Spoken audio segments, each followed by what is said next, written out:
तो चलिए शुरू करते हैं क्लास। दिन भर का रिवीजन हो गया। अब सबसे पहले बात सीज फायर से फायरिंग पर लौटे आए ट्रंप की। वो ट्रंप जो सीज फायर के लिए शांति के सफेद कबूतर उड़ा रहे थे, अचानक मन पलट गया, बदल गया मन, और इसीलिए ट्रंप ने ईरान से सीज फायर समझौता खत्म करके जंग दोबारा शुरू कर दी। क्या हो गया इस आदमी को? इस खबर के आने के बाद पूरी दुनिया ये कह रही है ये ट्रंप क्या आदमी है। जब अच्छी भली शांति चल रही थी तो सीज फायर क्यों तोड़ा इसने? क्या जरूरत पड़ गई?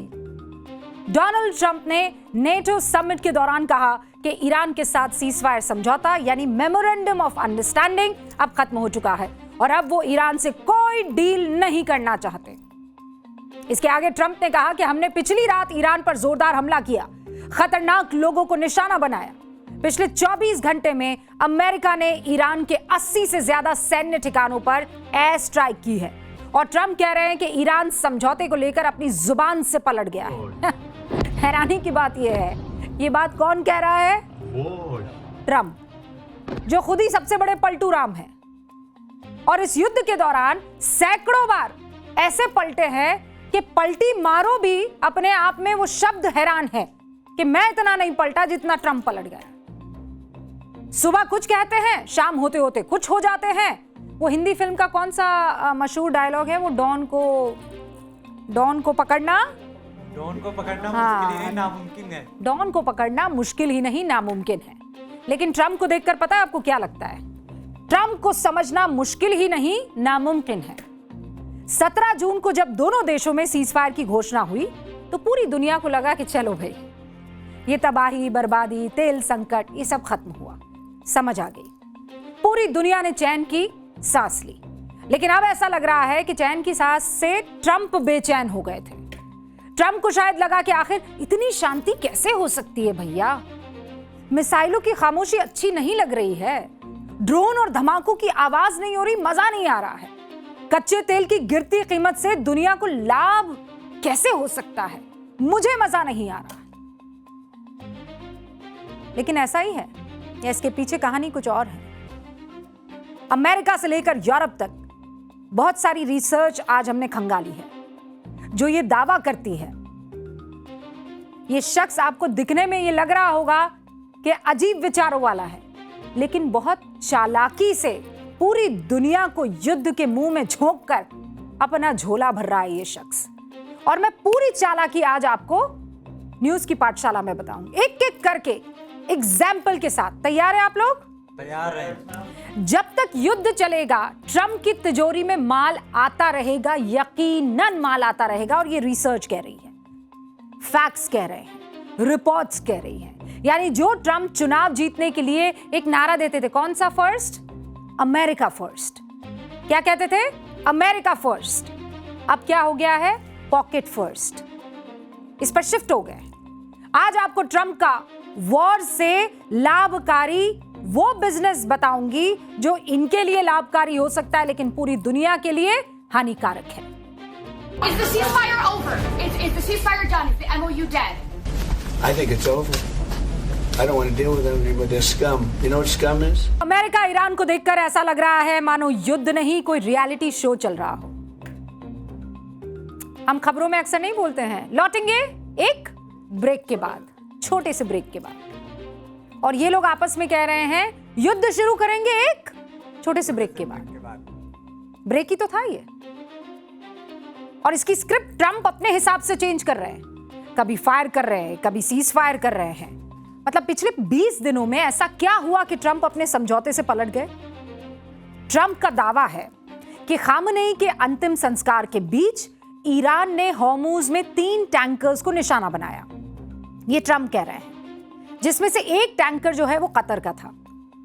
दूसरी तरफ ईरान ये वार्न कर रहा है, चेतावनी दे रहा है कि शिप के लिए रूट तय था, अलग अलग रूट इस्तेमाल क्यों कर रहे हो?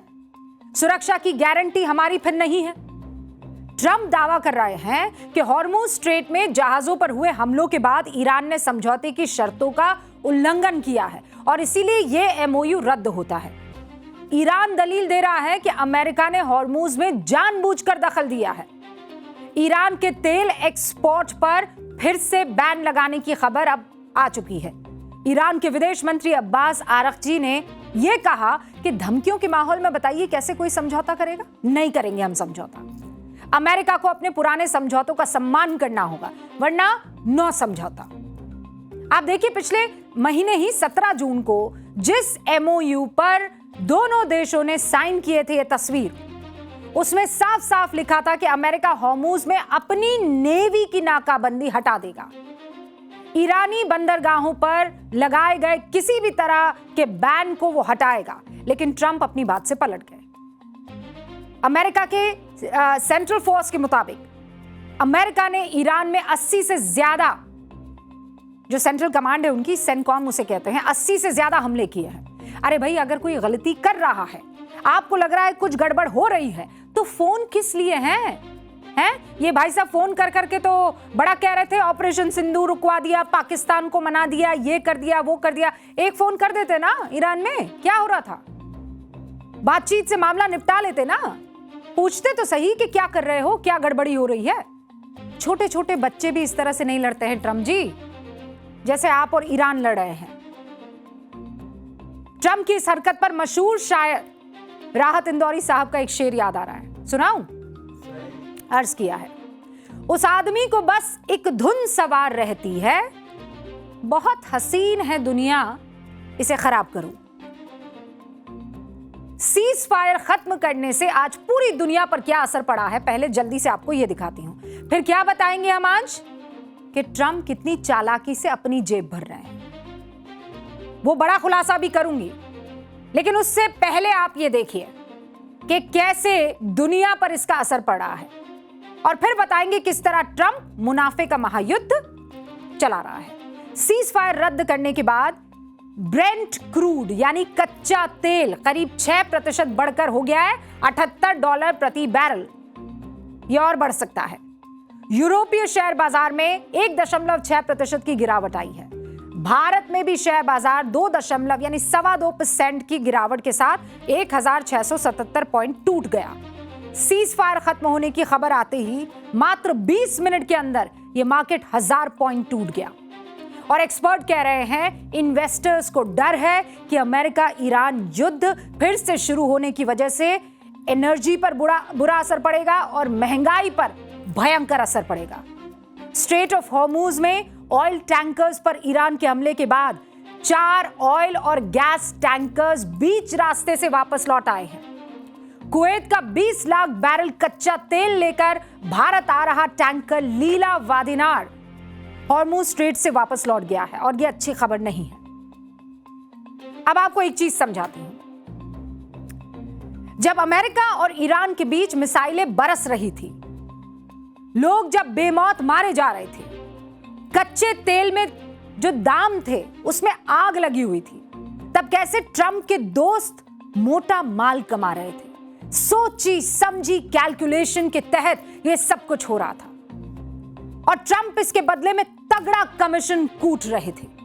और मैं आपको पूरा खेल दिखाती हूं। आप उस खेल के लिए तैयार हैं? तैयार है। चलिए भाई, सबसे पहले बोर्ड बाबू को करेंगे हम प्रणाम। ठीक है, अब आपको मैं एक एक करके चीजें समझाने की कोशिश करती हूं, ठीक है? लेकिन बेहतर यह होगा कि लिख के समझाने से बेहतर है कि मैं आपको ऐसे समझाऊं कि कैसे जो ट्रंप है उसने एक के बाद एक ऐसे बयान दिए हैं,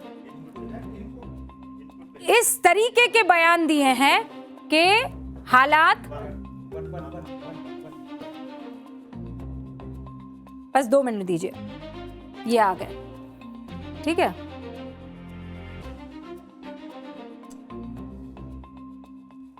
अच्छा, ये ठीक हो। उससे पहले 9 मार्च 2026 को दोपहर 3 बजे ये भाई साहब क्या करते हैं, 3 बजे के आसपास, डोंट सेव कैंसर, बिल्कुल सही,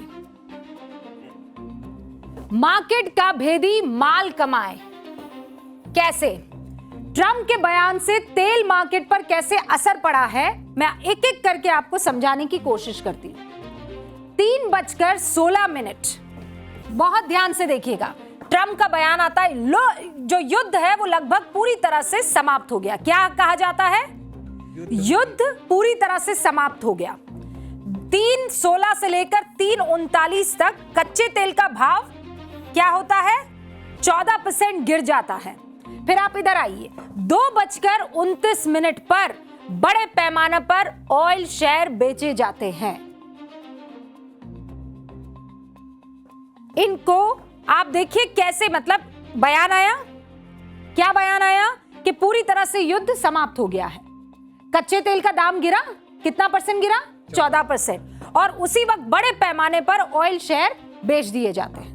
अब एक और उदाहरण जो है मैं आपके सामने रखती हूं, कैसे एक के बाद एक ये रहा। अब ये 23 मार्च है। 23 मार्च को भी कुछ ऐसा ही होता है। 7:04 पर ट्रंप पोस्ट करते हैं टोटल रेजोल्यूशन। क्या कहते हैं? Total resolution. इसका मतलब ये पूर्ण समाधान। इसका मतलब आप क्या निकालेंगे कि सब कुछ ठीक हो गया है ना, कि समाधान निकल गया है।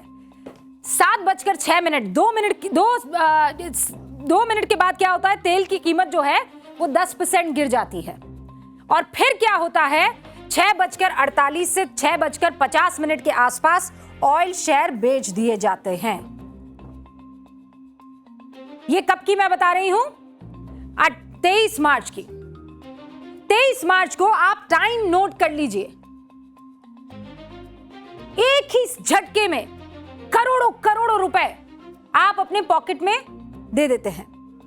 अब मैं अगले क्लिप के पास आती हूं। ये क्या है? 9 अप्रैल। 9 अप्रैल को क्या करते हैं? वो एक बयान देते हैं 1:18 पर।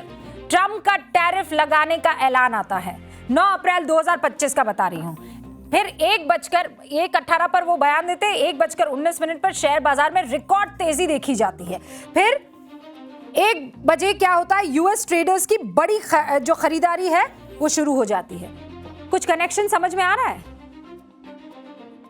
कनेक्शन ये है कि ये आदमी बहुत अच्छे से ये बात जानता है कि मेरे कहने पर शेयर मार्केट ऊपर नीचे हो सकता है। मेरे कहने पर पेट्रोल की कीमतों में, गैस की कीमतों में उछाल आ सकता है जबरदस्त।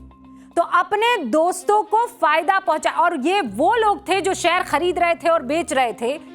बहुत सारी ऐसी रिपोर्ट्स है जिसमें ये पता चल रहा है, ऐसे लोग थे जो बड़े पैमाने पर इनको और इनकी पार्टी को डोनेशन देते हैं, पैसा देते हैं, चंदा देते हैं। ऐसे लोग हैं जो इनके दाएं हाथ के बगल में खड़े हुए दिखाई देते हैं।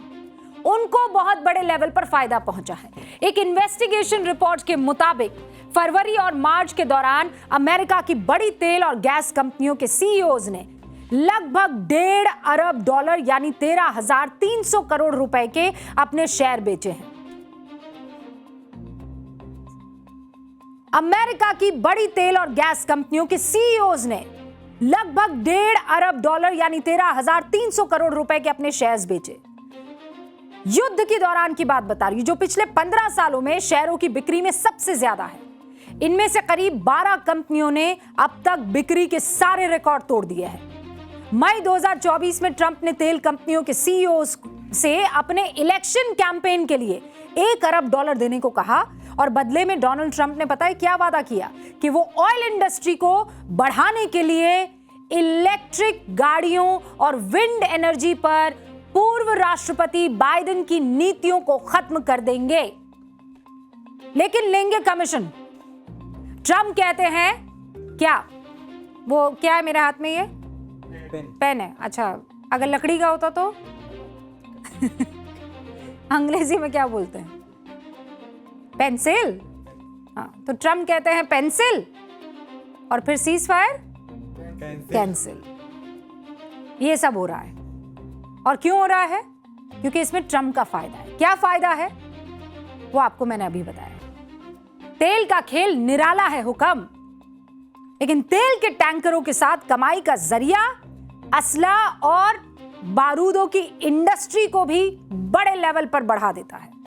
अमेरिका और इजराइल ने मिलकर ईरान के खिलाफ जो सैन्य एक्शन शुरू किया, उसकी वजह से आप जानते हैं हथियार बनाने वाली बड़ी बड़ी कंपनियों की तिजोरी कितनी तेजी से भरी है।